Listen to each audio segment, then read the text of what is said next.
E aí, pessoal, Matheus aqui, dando continuidade, suave na nave, Matheus aqui, dando continuidade, né, aos nossos vídeos de cálculo 1, mas hoje a gente vai provar as propriedades da integral definida. Mas antes, eu gostaria de estar agradecendo a todo mundo que participou das lives, certo? Eu fiz 2 lives aí no canal e que teve uma engajação muito boa.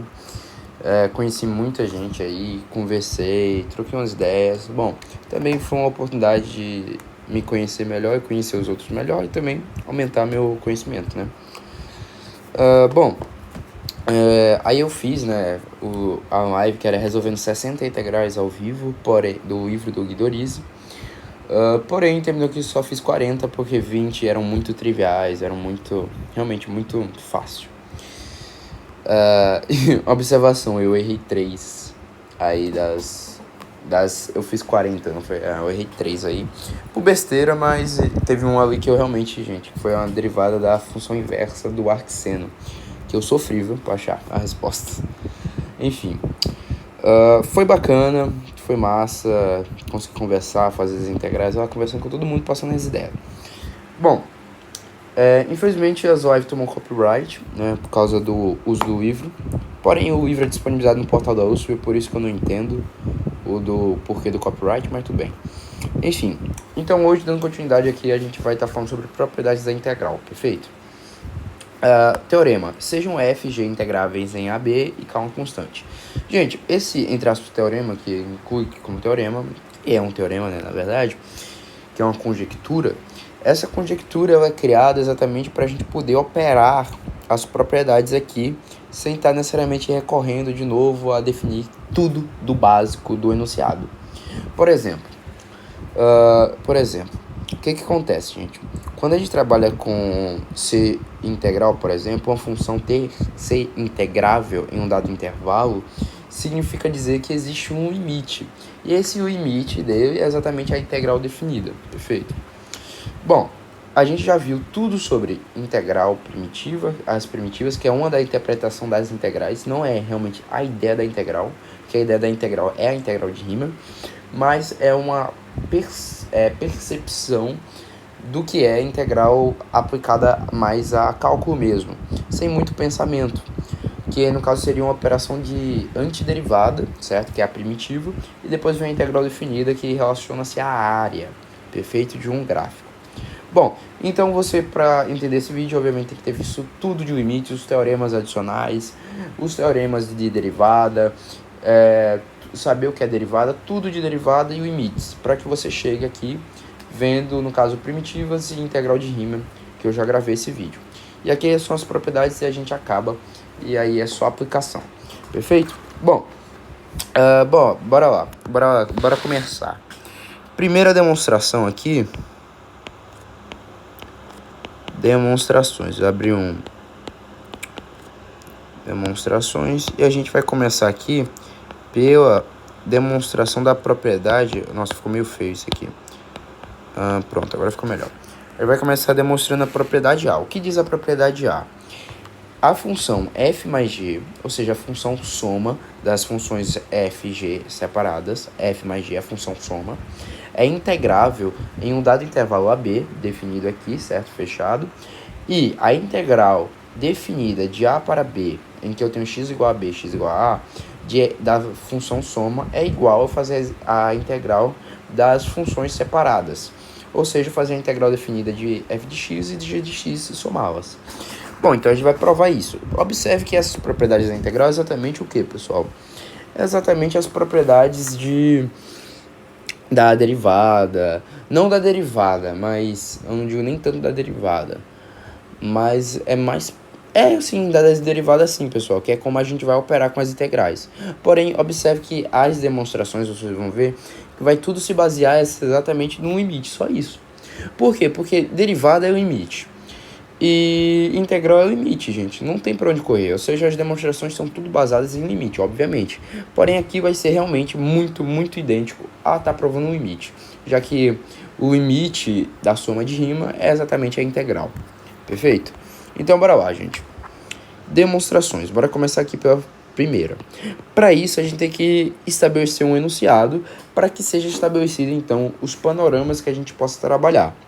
Para isso, a gente já usa parte do teorema já escrito, em que f e g são integráveis nesse dado intervalo AB, o que significa dizer que f mais g ser integrável significa dizer que o número, a soma de Riemann, que é a área do retângulo ali, que está sobre o gráfico, nada mais é do que a integral definida de b a, de a para b da função f de x, certo? Ou seja, isso significa dizer o quê?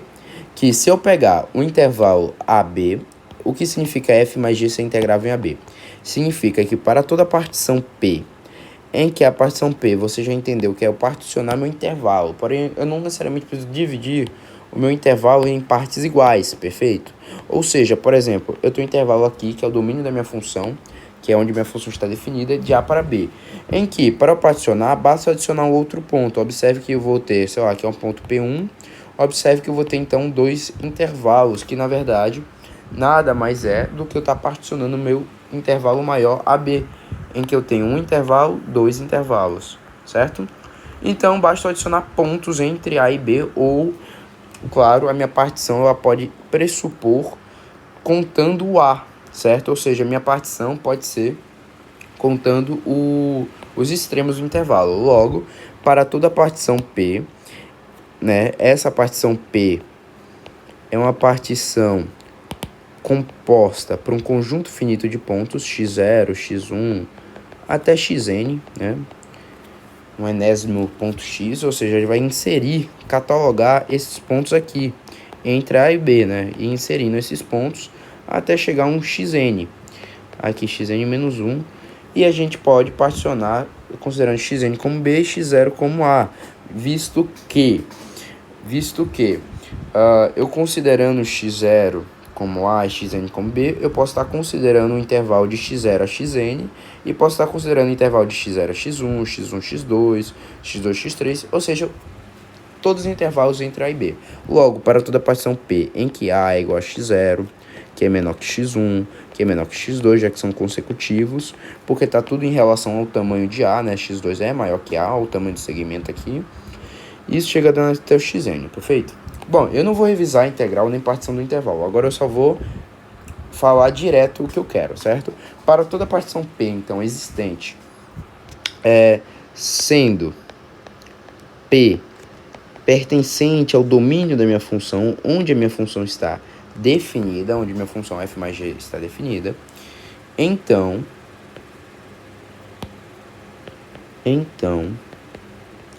existe delta maior que zero, certo? Existe um delta maior que zero. Para todo epsilon maior que zero, existe um delta maior que zero. Para todo epsilon maior que zero, existe um delta maior que zero. Logo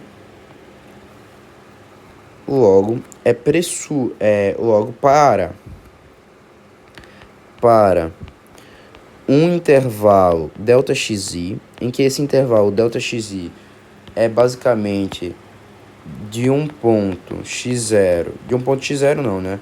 É quaisquer intervalos que eu considere dentro do intervalo maior AB, ou seja, é a distância entre dois pontos. Logo, se a distância entre dois pontos é a variação do espaço entre os dois pontos considerada em módulo, não necessariamente em módulo, né, na verdade, mas no caso é a variação do espaço, certo? No caso, esse máximo ΔXi seria a amplitude máxima, que seria nada mais do que a norma, né?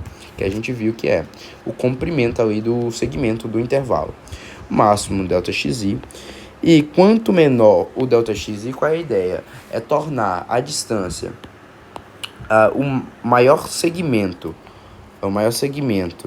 que no caso aqui, nesse caso, por A ser x0 e B ser xn, o maior tamanho de segmento de intervalo que eu posso assumir, obviamente, é xn menos x0. No caso, esse seria o máximo ΔXi, que seria a minha norma. Então, quanto menor essa distância entre esses dois pontos, que no caso serviria como a base da área de um retângulo, em que, no caso, isso aqui seria um ΔXi máximo, esse aqui é o meu maior ΔXi existente, e eu teria um C aqui no meio, que eu considero um CI, por exemplo, um número CI, onde aqui vai me dar a altura da minha função, por exemplo, aqui eu consigo, né, estabelecer opa, da minha função aqui, eu consigo estabelecer a área de um retângulo, né? Então, o que acontece? Quanto menor essa distância, ou seja, quanto xn tender a x0, eu consigo, então, assumir o que? Implica dizer modo que o somatório de Riemann, que nada mais é do que a soma de funções, nada mais é do que a soma da área dos retângulos, em que a área dos retângulos é o quê? É dada pela área da base, que é ΔXi, pela altura, que é a minha função dada em um certo ponto C, que está entre esse ΔXi considerado. O limite disso aqui, quando o máximo ΔXi tende a zero, é a minha função, é a minha integral, né? Então, nada mais é do que esse somatório, menos aqui vem o meu limite. Qual vai ser o meu limite? A minha integral. Integral de b, definida em a, f de x dx. E isso daqui menor que epsilon. E essa é a definição que eu tenho exatamente da minha integral definida. O que a gente quer fazer? Função soma, ou seja, no lugar do CI ali, no lugar do CI não, no lugar do f, a gente vai considerar então a função soma, que é f mais g, de CI, certo? De CI, ΔXi, perfeito? Quando eu escrevo assim, tá, eu estou dizendo que a função soma que está presente aqui está a função da mesma constante CI, desses valores que são tomados entre ΔXi, e isso, como resposta do meu limite, vai me gerar a soma das integrais separadas, certo? Ou seja, é isso que eu estou querendo demonstrar. Logo, abrindo aqui colchetes, as chaves, aqui eu separo f de x dx mais a integral definida de b e a de g de x dx. E tudo isso dentro, claro, do modo e isso é menor que epsilon. E é isso que eu quero demonstrar, certo? Ou seja, bora lá. Pronto, dado criado esse enunciado inteiro, que é requisitado, né? E aqui a gente tem que f g integrável em AB, e eu escrevi tudo isso para indicar que esse é para qualquer partição P que eu tome. O que eu vou acontecer? Esse intervalo aqui, esse módulo aqui, que a gente escreveu, essa conjectura, ela vai ser transformada na seguinte conjectura, é igual a, concorda comigo que eu posso, obviamente, que está no colchetes, retirar o colchetes e agrupar de quantas formas eu quiser o que está aqui dentro? Então, observe que notação de somatório, eu posso separar os somatórios, certo? Porque propriedade de somatórios de duas funções ou de duas coisas, eu consigo separar elas nos dois somatórios, mantendo os índices indo de 1 até n, perfeito? E mantendo esse ΔXi. Então, eu posso separar isso da seguinte forma. Somatório indo de 1 para n. Observe que eu vou manter o f de CI, certo? F de CI, ΔXi. E esse aqui é a soma de Riemann para f, perfeito? Ao separar os somatórios, aí aqui veria mais somatório, a mesma coisa, para G. Porém, o que está contido aqui dentro, a gente pode agrupar de certa forma. A gente pode agrupar o somatório de f menos a integral definida de f. E o porquê disso? Porque observe que esse módulo aqui é um módulo conhecido, que foi o que eu escrevi inicialmente. Pois ele nada mais é, esse módulo daqui, ele nada mais é do que, calma aí, deixa eu colocar isso aqui em colchetes, já que eu tô arrumando, isso aqui mais, aí abrir o colchete de novo, isso aqui nada mais é do que exatamente a definição de integral, certo? Que seria exatamente a soma de Riemann, ser o limite quando a norma tende a zero, ser igual à integral definida. Nesse caso, somatório indo de 1 para n de g de CI, ΔXi, menos a integral definida de g de x dx. Isso tudo dentro do módulo e das chaves aqui, menor que epsilon.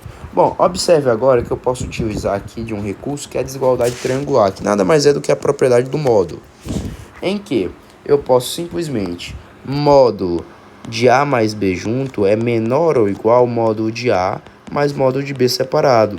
E a gente pode usar exatamente isso. Observe que eu posso pegar essas coisas que estão aqui. Oh, Deus. Calma aí, pessoal. Eu posso pegar essas coisas aqui,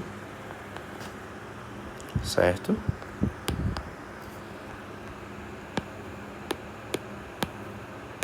Calma aí que eu tô tentando selecionar as coisas.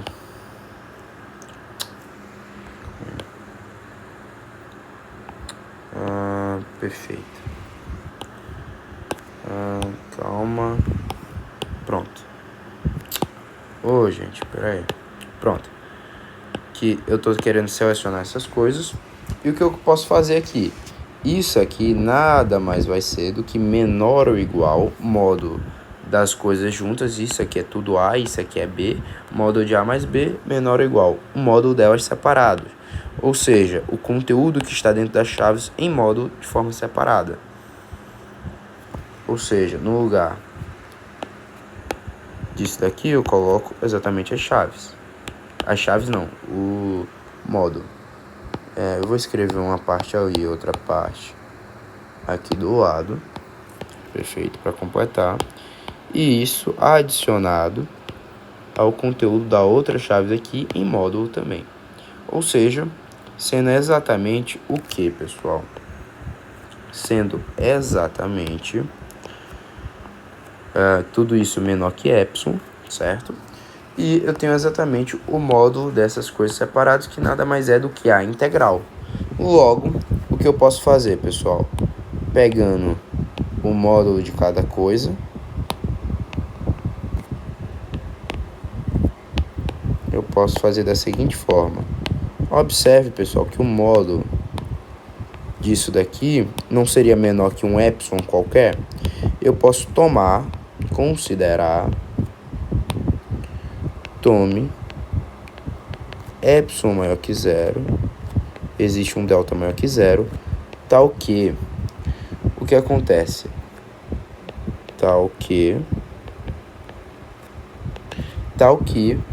isso aqui eu posso tomar como menor que epsilon sobre 2, já que epsilon é um valor arbitrário. Logo, eu posso escolher um epsilon sobre 2 para essa expressão.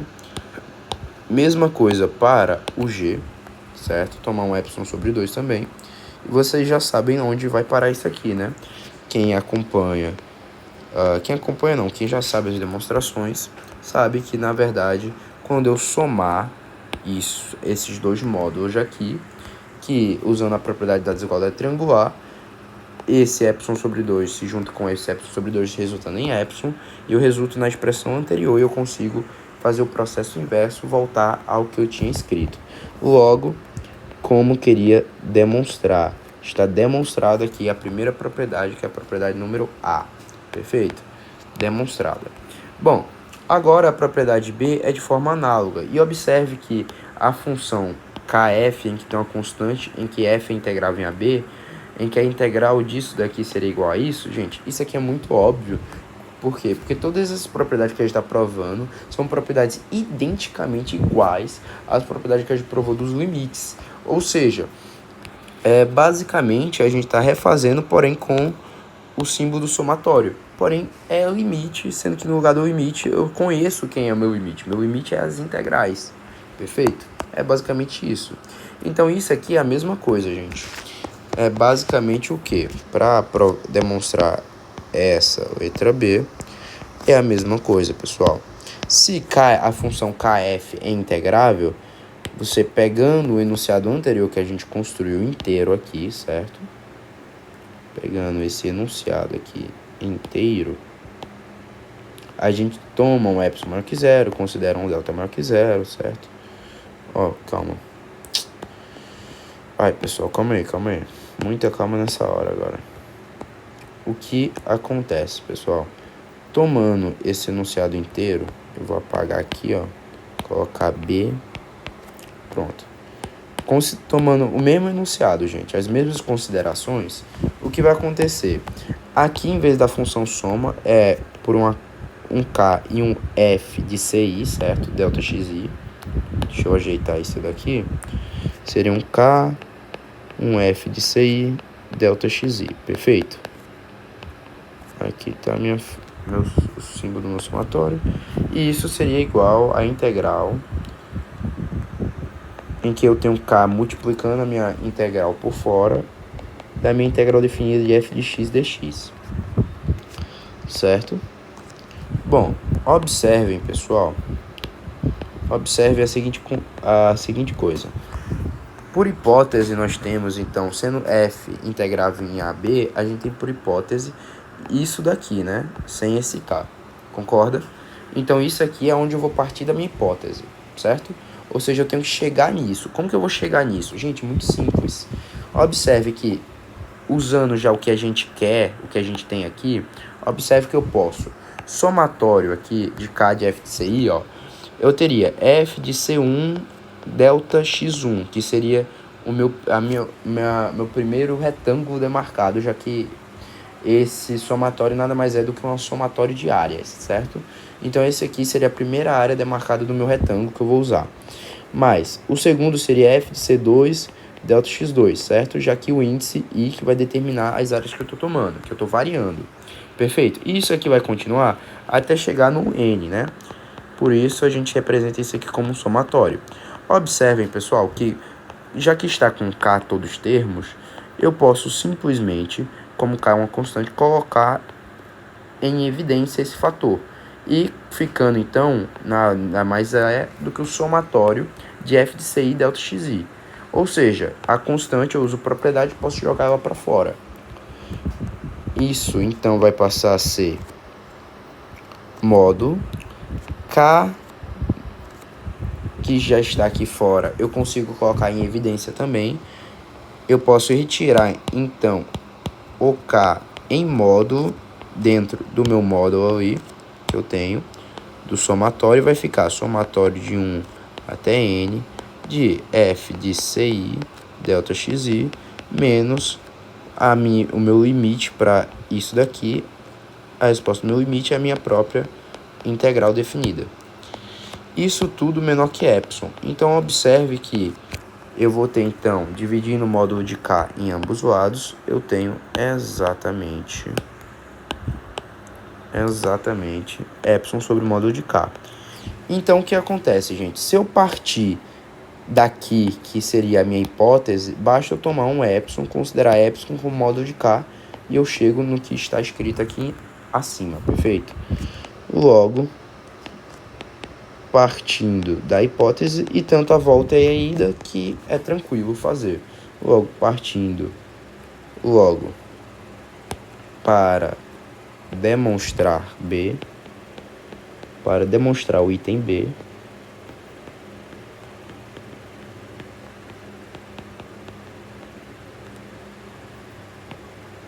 basta, já que epsilon é um valor arbitrário, tomar epsilon como epsilon sobre módulo de K. Perfeito? Então, você consegue provar isso daqui. Bom, propriedade B demonstrada, como vocês observam, é basicamente o limite, isso daqui. E agora a C. Bom, a D eu não vou demonstrar, pois você fala, mas o vídeo é demonstração de propriedades integrais. Bom, eu não vou mostrar D porque ela é análoga a A. Ela é análoga à forma da A. Basicamente, em vez do somatório, já que vai de I para N, você vai ter que determinar o quê? Quem seria o somatório, já que a minha função está definida de x0 até xn. Bom, basta você pensar, no I, o meu somatório, eu considero 1, por quê? Porque seria o meu delta xi, meu delta x1, que nada mais é do que o meu x1 menos o meu x0, já que é sempre xi menos 1, que é o seu antecessor. Perfeito? Ou seja, na possibilidade do delta xi, ele já considera i necessariamente igual a 1, já que é xi menos 1. E não existe x menos 1, certo? x0 é igual ao a, perfeito? Ou seja, esse índice aqui indo de I para N, pois no enésimo intervalo nós teremos o enésimo delta xn, que nada mais é do que o meu xn, que é o meu B, menos o meu xn menos 1, perfeito? Então, o que você vai fazer? Você nada mais vai ser do que determinar um C entre A e B, e esse C vai ter uma posição, qualquer, X, sei lá, ele vai ter uma posição de delta XC, sei lá, delta XC, e você vai considerar basicamente isso e vai abrir, vai provar isso daqui, basicamente, certo? Você vai considerar um C, certo? Entre A e B. E você vai localizar, determinar o delta X desse C. E acabou. E o resto da demonstração é identicamente igual à da letra A. Por isso que eu não vou demonstrar, porque é preguiça. Bom, então, agora a gente vai demonstrar a C. Bom, a C é muito simples de provar, tá? A C é muito simples de provar. Pois, por quê? Observe, se f de x é maior ou igual a zero, definido em um intervalo AB, então integral de B a f de x dx é maior ou igual a zero. Isso não te lembra alguma coisa? Caso não, a resposta é não. Bom, isso aqui lembra, na verdade, não só lembra, como é a demonstração do teorema da conservação do sinal. Nada mais é do que a aplicação do teorema da conservação do sinal. Porém, como eu estou trabalhando com integrais, vai ser para as integrais. Mas observe que a teorema da conservação do sinal vale para qualquer limite. Então, ela vale para as integrais, necessariamente. Ou seja, se f de x é maior ou igual a zero em um dado intervalo AB, o que a gente tem? Teorema da conservação do sinal, ele nos diz que, dada uma função f contínua em um certo ponto P qualquer, pertencente ao domínio de sua função, se f de P é maior do que zero, então existe, para todo epsilon maior que zero, existe um delta maior que zero, certo? Em que, basicamente, implica dizer que a minha função é maior do que zero, certo? O sinal da minha função é maior que zero. Isso se a ideia do limite, né? Aí a gente usa, demonstra isso com o limite. Então, observe que eu posso exatamente fazer a mesma coisa. E a demonstração é a mesma do teorema da conservação do sinal. O item C fica demonstrado assim, ó. Bom, com todo aquele enunciado escrito, esse mesmo enunciado aqui, certo? Que a gente está partindo dos mesmos pressupostos. Eu acho que eu deixei aqui no past. Deixei. Tem que apagar, fazer a mesma coisa, meu Deus. Tem que apagar, colocar o C aqui, apagar tudo isso daqui. Gente, o que a gente está querendo provar? A gente está querendo provar o quê? Que se f de x, se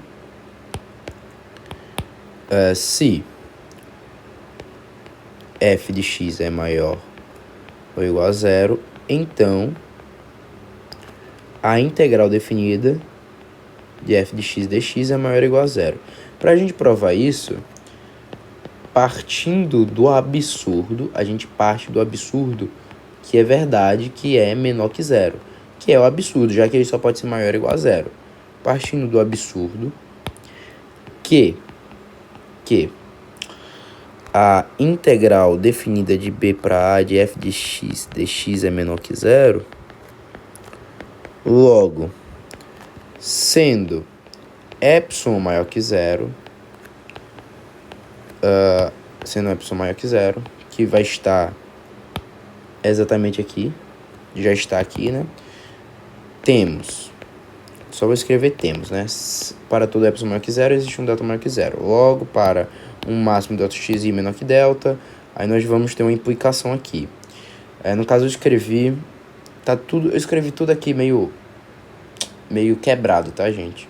Mas seria basicamente isso, perfeito? Temos. O que iremos ter, pessoal? Vamos lá.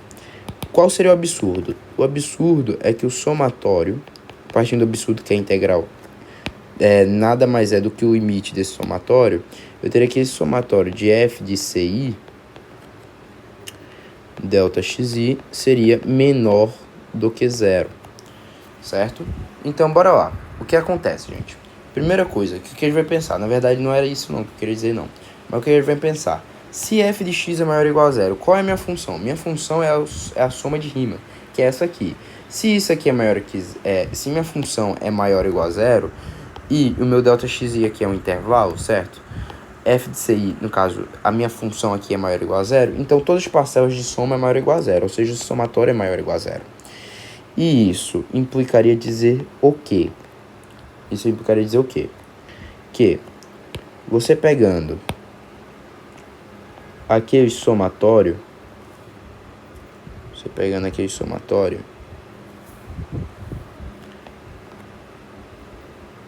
de f de ci delta xi, certo? E a resposta desse somatório, que é o limite desse somatório, aliás, é f de x dx, você não sabe disso? Que é a hipótese, já que ela é integrável. Então, o que você vai fazer? Você vai tirar do módulo isso daqui. Retirando do módulo, a gente sabe que vai ficar o quê? Como resposta, vai ficar exatamente assim, ó. Módulo de A menor que B é a mesma coisa do conteúdo do meio permanecer ser menor que epsilon e maior que menos epsilon. Claro, módulo de A é menor que B significa dizer o quê? Que dado uma reta, aqui é a origem dos passos, esse segmento todo é A, esse segmento é B, B é maior que A, então obviamente menos B tem que ter a mesma distância do zero em relação à origem em módulo, então como ele está à esquerda do zero, obviamente A é maior que menos B e menor que B, perfeito?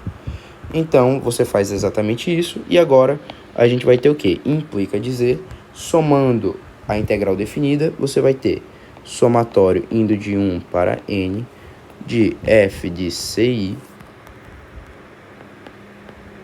delta xi, e isso é menor que epsilon mais a integral definida de BA f de x dx, e maior que, aí esse lugar dos 3 pontos vai vir exatamente a integral definida BA f de x dx, que a gente somou a ambas desigualdades, menos epsilon, perfeito?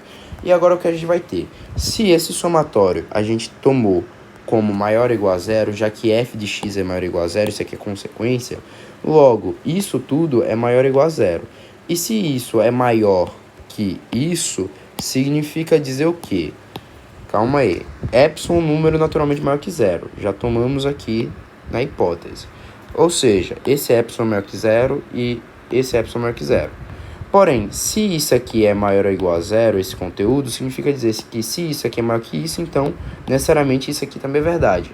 Epsilon mais a integral de b f de x dx é maior ou igual a zero. E se epsilon é maior ou igual, se epsilon é maior que zero, que é uma das possibilidades, logo cabe ao delta ser maior que zero também, para que essa parcela fique positiva.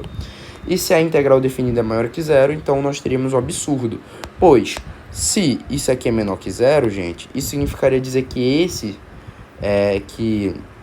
se isso aqui fosse menor que zero, gente, a gente teria que dizer que se isso aqui é maior que isso, e isso aqui é menor que zero, logo esse somatório seria menor que zero, que é uma contradição.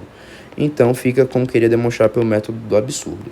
Perfeito? Demonstrado isso, fica como exercício para vocês demonstrar a letra D. Fiquem com Deus.